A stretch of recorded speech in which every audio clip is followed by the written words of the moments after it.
Saudara, jelang Ramadan, stok LPG 3 kg di sejumlah daerah belum merata. Di Jakarta, pasokan serta distribusi LPG 3 kg masih aman. Sementara di Grobogan, Jawa Tengah, kelangkaan LPG masih terjadi. Sempat kisruh penyaluran gas LPG ke masyarakat, pemerintah Kota Jakarta Barat bersama anggota DPRD Jakarta melakukan sidak ke pangkalan gas LPG di Jalan Budi Raya, Palmerah, Jakarta Barat, Rabu kemarin. Sidak dilakukan untuk melihat ketersediaan serta distribusi gas LPG 3 kg yang sampai ke pengecer agar mudah didapat masyarakat. Saat ini, pasokan serta distribusi jelang Ramadan masih aman. Sedangkan untuk harga dari pangkalan ke subpangkalan sebesar Rp16.000, kemudian turun ke pengecer menjadi Rp20.000. Hari ini sih kita cek alhamdulillah aman, begituan aman. Ya mudah-mudahan jangan ada masalah lah, karena kita tahu sendiri kan gas ini kan kebutuhan pokok masyarakat ya.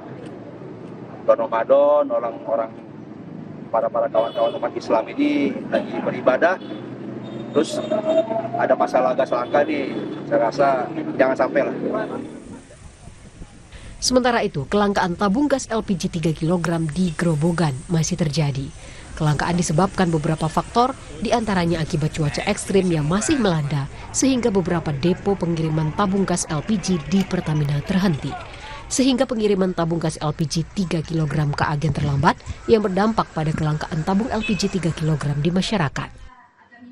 Jadi kelangkaan yang pertama seperti yang kamu sebutkan tadi, dari kebutuhan masyarakat yang meningkat sebagai akibat kebijakan baru. Kemudian yang kedua, cuaca yang kurang baik di pelabuhan karena beberapa depo mengalami kendala. Kemudian saat ini, sebanyak 78.000 lebih tabung LPG usulan Disperindak Grobogan yang telah disuplai Pertamina hanya mencukupi kebutuhan gas selama 3 hari. Disperindak Grobogan juga terus berkoordinasi dengan pihak terkait termasuk Pertamina untuk mengupayakan stok gas LPG 3 kg kembali normal 2 pekan menjelang Ramadan. Tim Liputan Kompas TV, Grobogan, Jawa Tengah.